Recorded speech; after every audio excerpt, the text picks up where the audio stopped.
Kalau boleh nanti adik-adik dalam mendengarkan firman Tuhan, gak ada yang ngobrol ya, gak ada yang toel-toelan, gak ada yang ganggu temannya kiri kanan gitu ya, semuanya ke depan ya.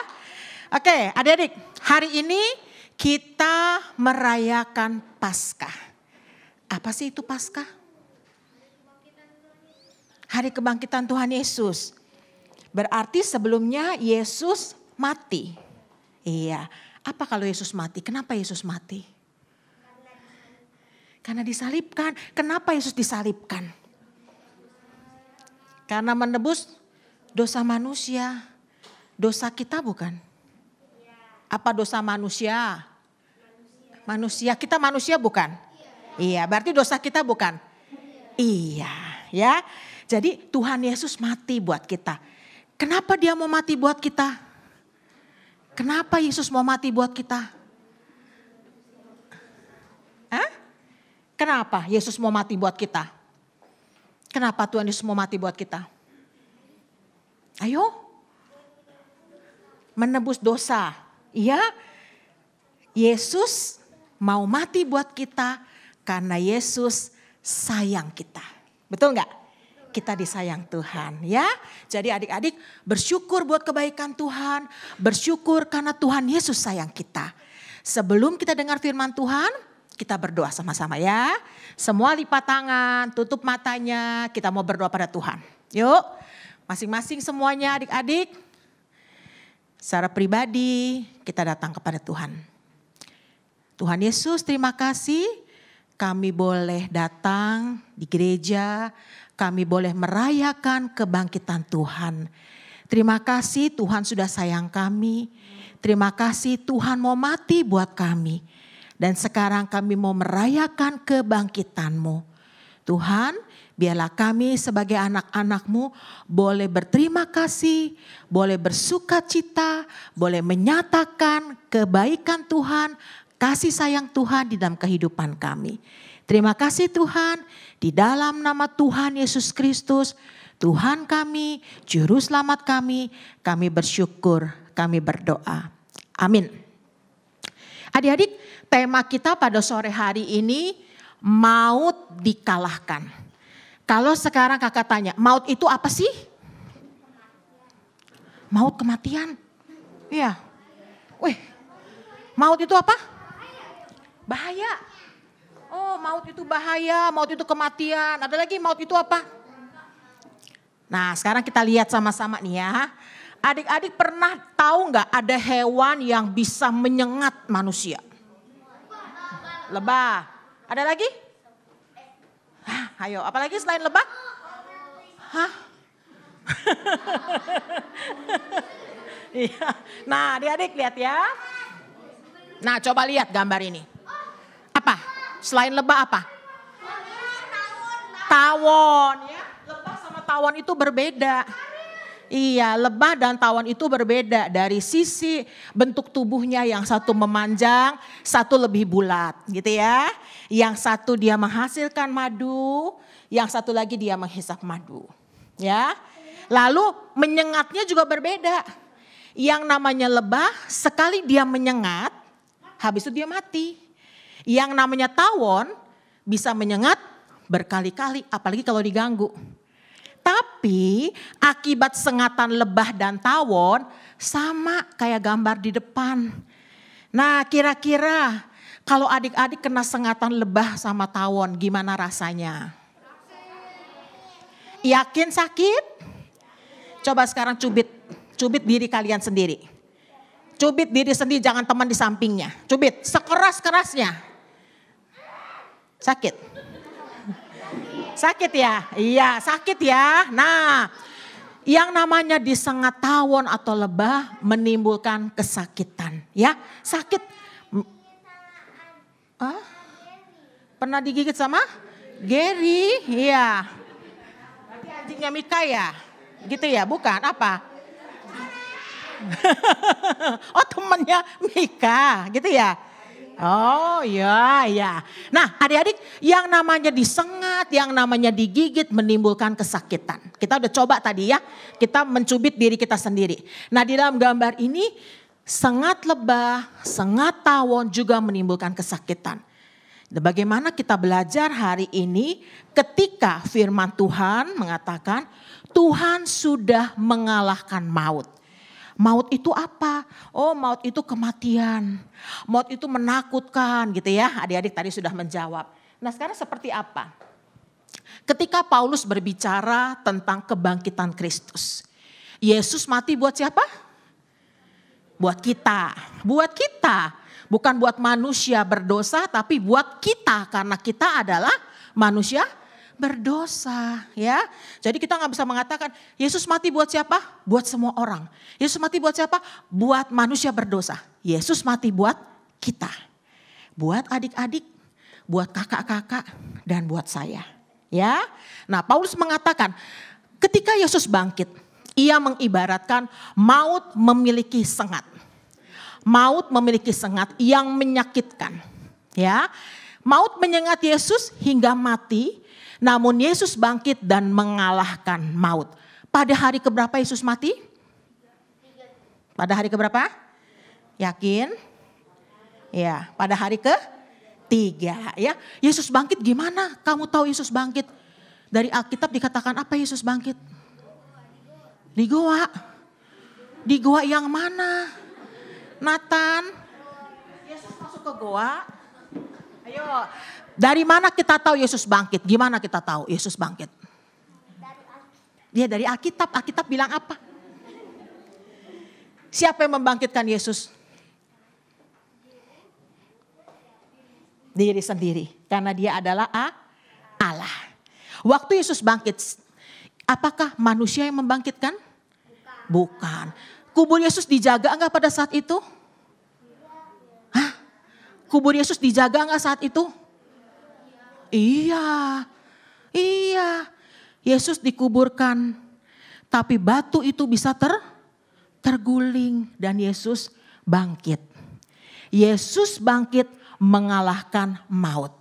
Yuk kita baca adik-adik di dalam 1 Korintus 15 ayat 55 yang ada di depan.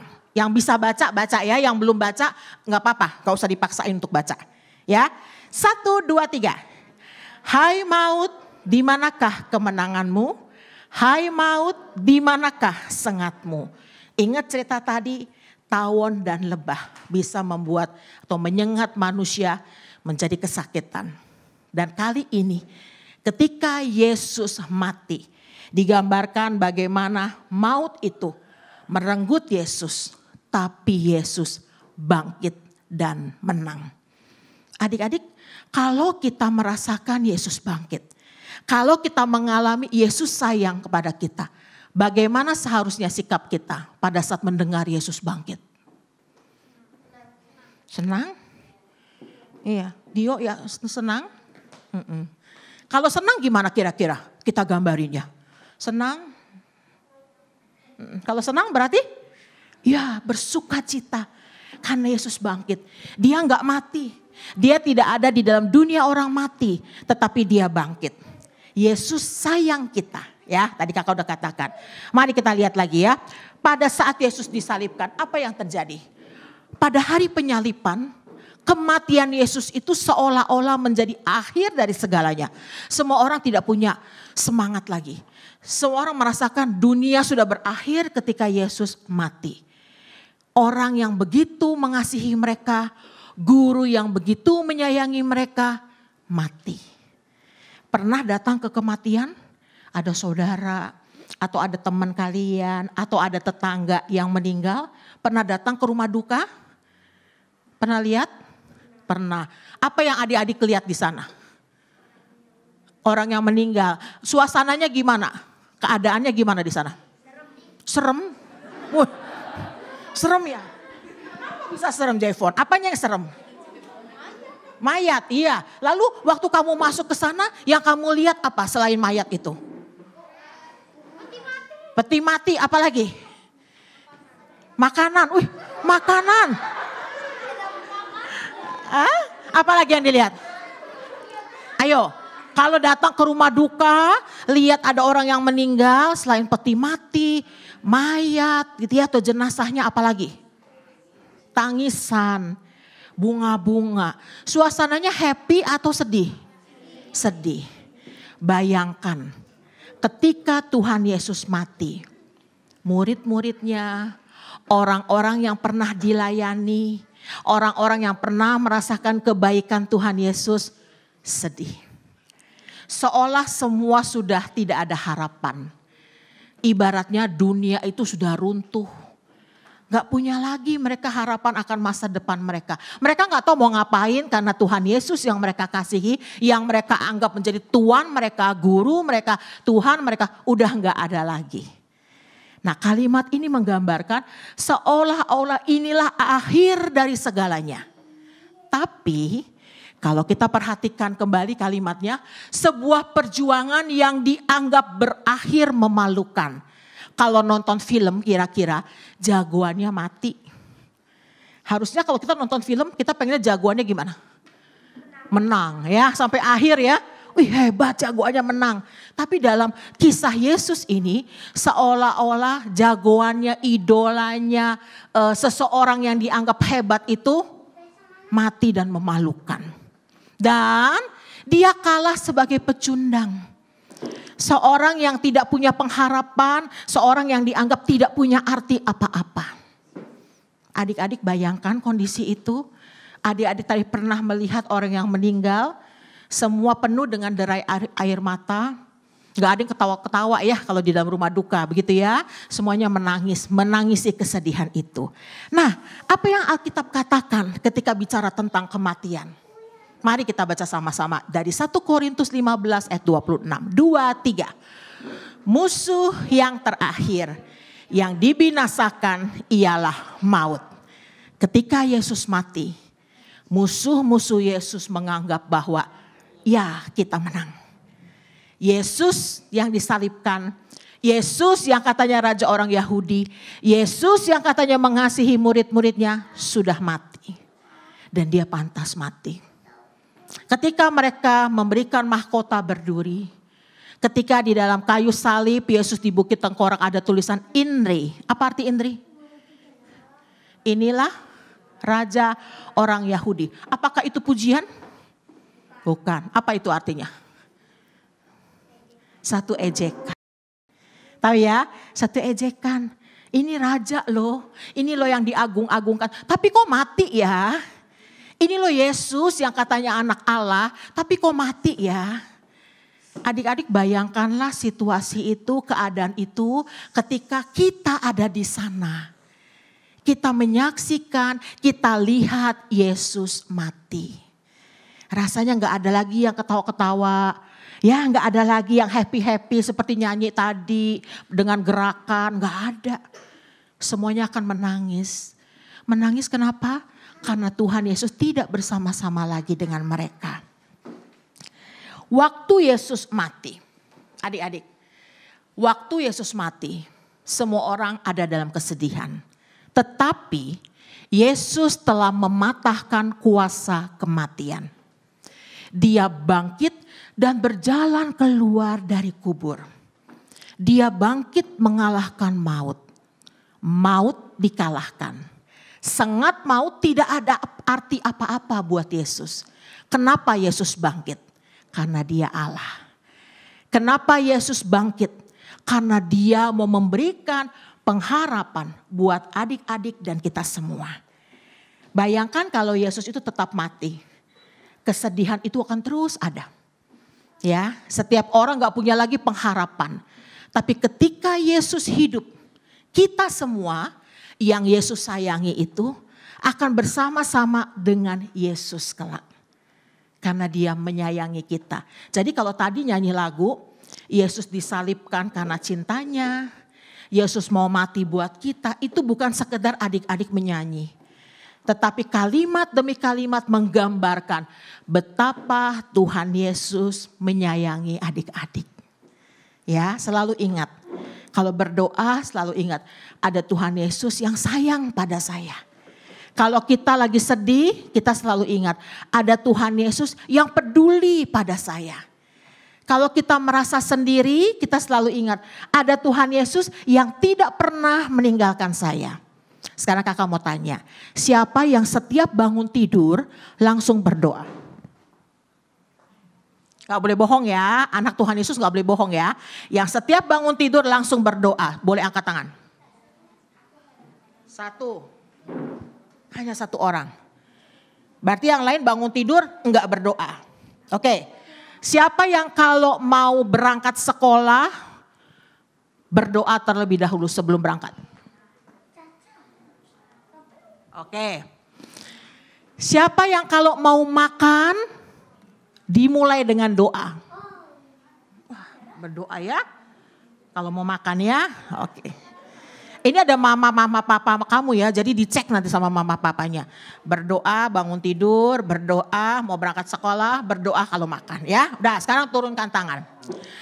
Siapa yang baca Alkitab, ini bagi yang sudah bisa membaca ya, nggak mungkin Karel angkat tangan ya, Karel pasti tidak angkat tangan. Siapa yang membaca Alkitab setiap hari?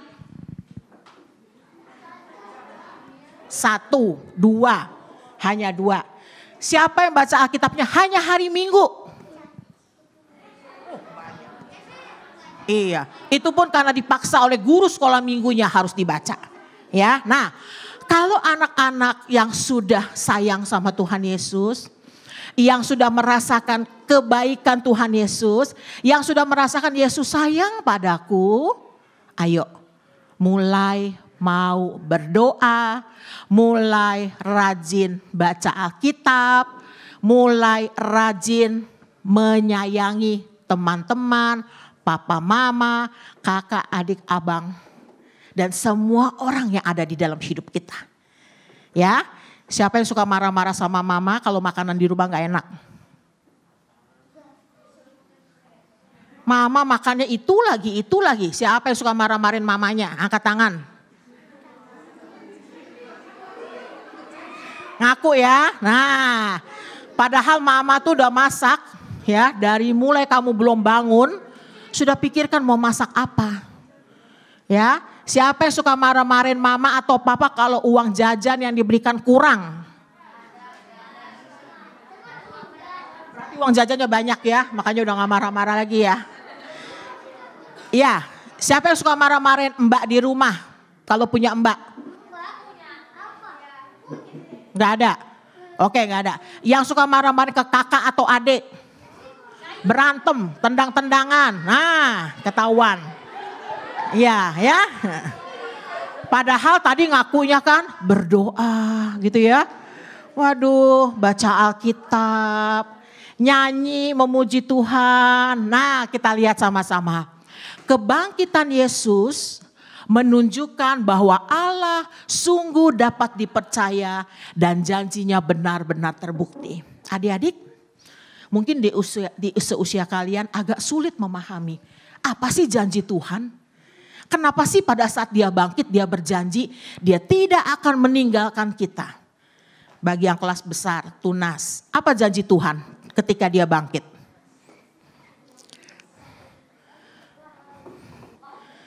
Apa janji Tuhan ketika dia bangkit? Karena gak mungkin saya tanya ke anak-anak yang kecil-kecil ini.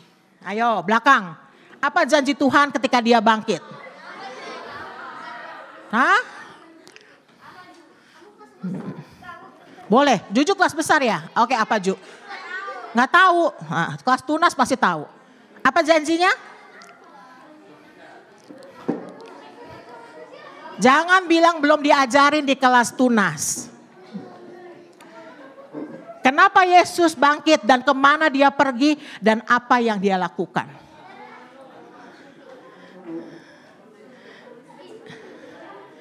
Ayo Milan. Apa Milan?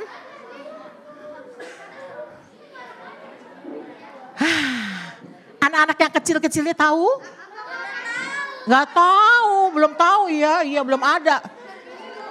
Ya setelah Yesus bangkit, apa yang Yesus lakukan? Apa yang Yesus lakukan ketika dia bangkit? Ya naik ke surga, ngapain naik ke surga? Hah?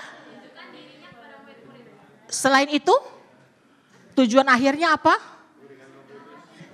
Dia memberikan Roh Kudus, apalagi? Dia menyediakan tempat untuk kita. Dia mendahului kita ke sana. Kelak ketika nanti dia menjemput kita, kita akan bertemu dengan Tuhan Yesus. Adik-adik selalu ingat, itulah pengharapan.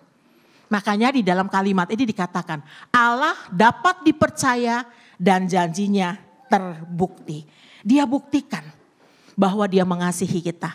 Dia buktikan bahwa dia peduli pada kita. Dia buktikan bahwa dia menyediakan tempat untuk kita. Adik-adik yang Tuhan Yesus sayangi, mari di dalam momen Paskah pada tahun ini kita sama-sama memikirkan. Ada 3 hal yang bisa kita renungkan bersama-sama. Yang pertama, apakah Kristus yang bangkit telah terpancar dari kehidupan kita? Kalau Yesus bangkit, dia mengasihi kita, dia sayang pada kita. Apakah kita sudah membuktikan itu? Kita mengasihi dia? Tadi kakak udah tanya, bagaimana jam doa kamu? Bagaimana baca firman-Nya? Sering gak? Sering marah-marah gak? Sering gak berterima kasih gak sama mama sama papa? Sering gak masih berantem sama kakak, sama adik, sama abang? Sering ya? Masih sering?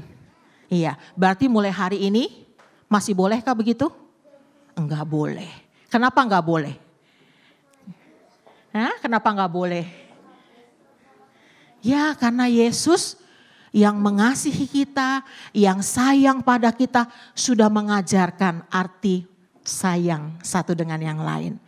Dia mau mati buat kita karena dia sayang pada kita. Sekarang sayang yang kita punya kita berikan buat keluarga kita, buat teman-teman kita, ya, buat saudara-saudara kita. Jadi nggak ada lagi nanti cerita di sekolah minggu ada yang berantem, ada yang musuhan, tendang-tendangan, nangis, rebut-rebutan, nggak ada lagi. Nah, mulai tunjuk-tunjukkan, lu tuh, nggak sama-sama ya. Jadi nggak ada lagi ya. Nah itu nomor 1. Nomor 2, jangan takut ketika kita berjumpa dengan maut atau kematian. Kenapa? Maut tidak lagi berkuasa menahan kita untuk selama-lamanya. Karena Yesus telah bangkit dan mengalahkan kuasa maut. Jadi jangan pernah takut ketika orang mengatakan atau dikasih tahu bahwa suatu saat kita semua juga akan mati. Artinya kita akan bertemu dengan Tuhan Yesus. Jangan pernah takut, kita mau terus berdoa pada Tuhan. Tuhan Yesus, aku punya Tuhan. Aku tidak pernah takut karena Engkau sudah mengalahkan maut. Dan aku yang tadinya binasa, yang aku tadinya mati, Tuhan hidupkan. Sekarang hidupku ini aku mau berikan pada Tuhan. Dan yang terakhir, Dia juga telah membangkitkan kita. Apakah kita mau melayaninya dan menjadi berkat bagi sesama? Adik-adik, melayani Tuhan bukan adik-adik berdiri di depan setiap hari Minggu. Memimpin pujian, berdoa gitu ya. Lalu adik-adik, oh ya saya harus kesaksian, itu melayani Tuhan. Melayani Tuhan bukan seperti itu. Melayani Tuhan ada semua hal yang kamu lakukan dan kamu tahu akan menyenangkan hati Tuhan. Contoh, kalau di sekolah minggu yang datang duluan sudah menyambut teman-temannya. Selamat datang di sekolah minggu, selamat bertemu, Tuhan Yesus mengasihi, itu sudah melayani. Melayani Tuhan adalah ketika adik-adik membantu kakak sekolah minggu. Melayani Tuhan ketika adik-adik membantu papa mama di rumah. Melayani Tuhan tidak lagi marah-marah, tidak lagi hentak-hentak kaki, enggak lagi minta ini itu, ya membuat orang tuanya pusing. Semuanya minta dilayani. Ya, hari ini janji ya, enggak ada lagi yang boleh marah-marah di rumah. Gak ada boleh lagi berantem-berantem dengan kakak, abang, adik di rumah. Gak ada lagi yang minta ini itu. Lalu marah-marah. Ya Zizi senyum-senyum tadi gitu ya. Ya jadi gak boleh lagi ya. Siapa yang mau untuk berubah mulai hari ini. Mau hidup lebih baik lagi untuk Tuhan. Boleh angkat tangan? Yang mau hidup lebih baik lagi. Untuk hidup bersama dengan Tuhan. Iya, janji ya. Janjinya bukan sama kakak sekolah minggu, janjinya sama Tuhan, ya. Nah, adik-adik pertanyaan kedua. Maukah ketika adik-adik datang ke sekolah minggu, adik-adik mau melayani satu sama lain. Mau? Ya, jadi gak ada lagi nanti susah kalau disuruh pimpin pujian, gak ada lagi susah disuruh berdoa, gak ada lagi susah ketika suruh bersaksi, terutama di kelas-kelas yang besar nih. Suka agak malu kalau disuruh, jangan gue lah, si Anu lah, udah ya. Jadi udah mulai harus belajar melayani. Nah sama dengan adik-adik yang kecil ini ya, sudah harus mau belajar melayani satu dengan yang lain. Harus sayang sama teman-temannya, gak ada lagi berantem, gak ada lagi di sekolah minggu toel-toelan, gak ada lagi di sekolah minggu tepak-tepakan ya. Kalau temannya lagi berdoa pipinya lah dipegang-pegang, kupingnya lah dimain-mainin, udah gak ada lagi. Oke, janjinya sama siapa? Sama Tuhan Yesus ya. Nah hari ini kita belajar Tuhan Yesus bangkit, Tuhan Yesus naik ke sorga untuk siapa? Untuk kita. Untuk adik-adik dan untuk saya. Ya, kita mau berterima kasih sama Tuhan. Kita mau tutup mata, kita mau berdoa pada Tuhan. Ayo adik-adik, mari kita tutup mata. Masing-masing datang kepada Tuhan, gak ada yang tengok kiri kanan. Kita mau berdoa pada Tuhan. Ya,